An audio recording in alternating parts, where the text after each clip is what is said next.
All right, so you sent over some incredible articles about Zé Arigó, Uh-huh. a Brazilian healer Yeah. whose story is fascinating, Absolutely. controversial, and, dare I say, a bit mind-bending. Yeah, So you ready to dive into the life of this enigmatic figure? absolutely.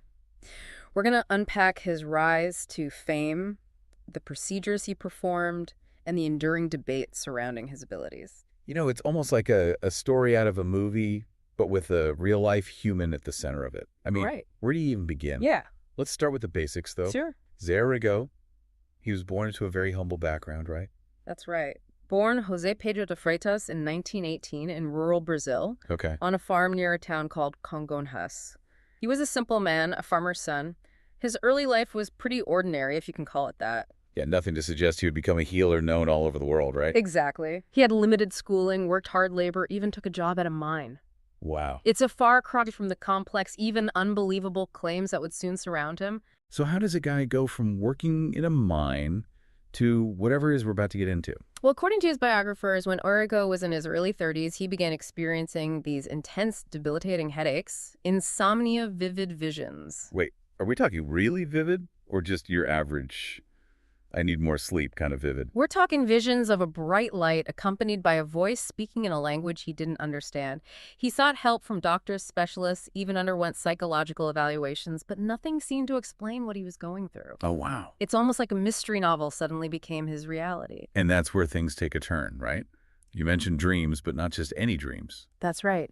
He claimed to have recurring dreams of a bustling operating room. He said he saw a figure, a robust, bald man in old-fashioned clothing, who introduced himself as Adolf Fritz. Adolf Fritz, psychic surgeon at your service. Arago described him as a German doctor who had died in World War I, unable to complete his work on Earth.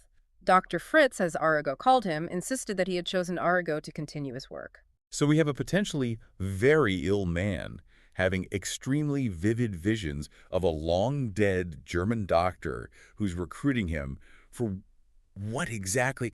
What did this work entail? That's where we get into the heart of what Arago became known for: performing surgeries. Surgeries with scalpels and anesthesia and all that, because that's not what I'm picturing right now. Not exactly.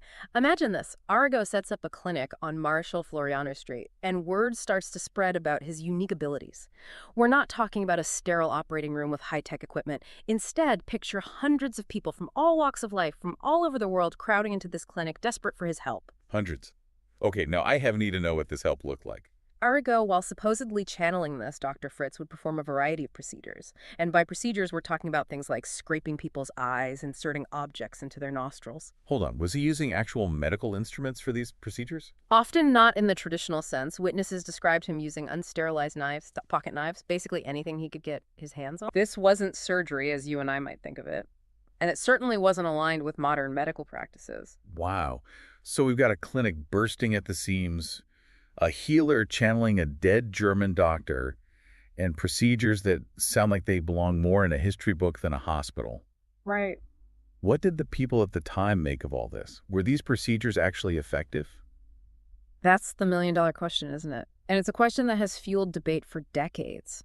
You see, there are countless anecdotal accounts from people who genuinely believed Arago healed them. They claim to have experienced miraculous recoveries from all sorts of ailments. How do we reconcile those stories with what we know about medicine and science? That's where things get really interesting. We have to consider the placebo effect, this very real phenomenon where our belief in a treatment can actually contribute to our perception of healing, even if the treatment itself has no scientific basis.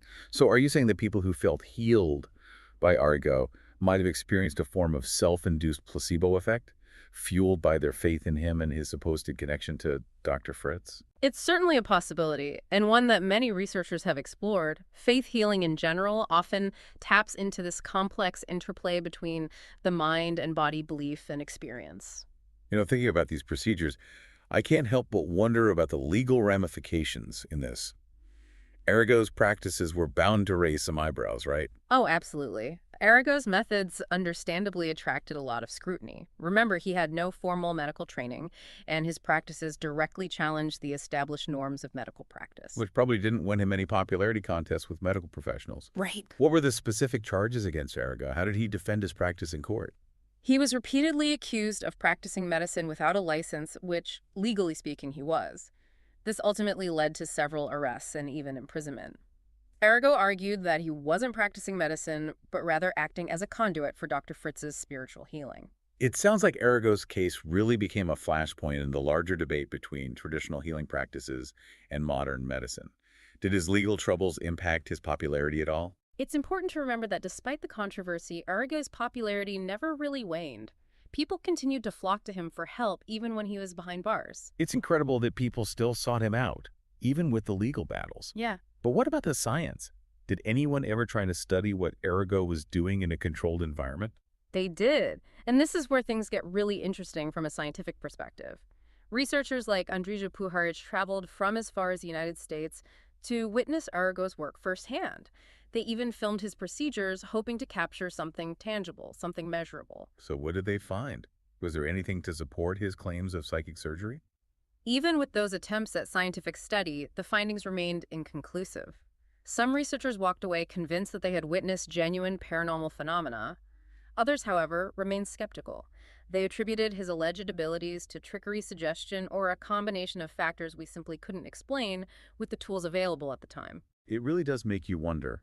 If he were alive today with all our advancements in medical technology and our understanding of the brain, would we be able to finally unravel the secrets behind his methods? Now, that's a question that I imagine many researchers would love to answer. It's a shame we'll never know for sure. Speaking of unanswered questions, though, you mentioned earlier that Arago's story was like something out of a movie. It didn't have a Hollywood ending, did it? Tragically, no. Arago died in 1971 in a car accident at only 52 years old. And just like that, his story took on an almost mythical quality. It really is a story for the ages. This controversial healer, beloved by many, scrutinized by others, meets an untimely end. It all just adds to the intrigue surrounding his life. Decades after his death, what's Zé Arigó's lasting impact? How should we remember him? That's a question only you can answer for yourself. But what I find most fascinating about Arago is that he continues to spark debate and intrigue all these years later. Was he a genuine healer, a skilled showman, or something in between? His story is a powerful reminder that sometimes the line between belief and reality can be blurry indeed. So for our listener today, what is the one thing you think they should take away from all of this? Well, I think the big takeaway for me is that it reminds us that the human desire for healing, for hope, is powerful. It's really powerful. It really is.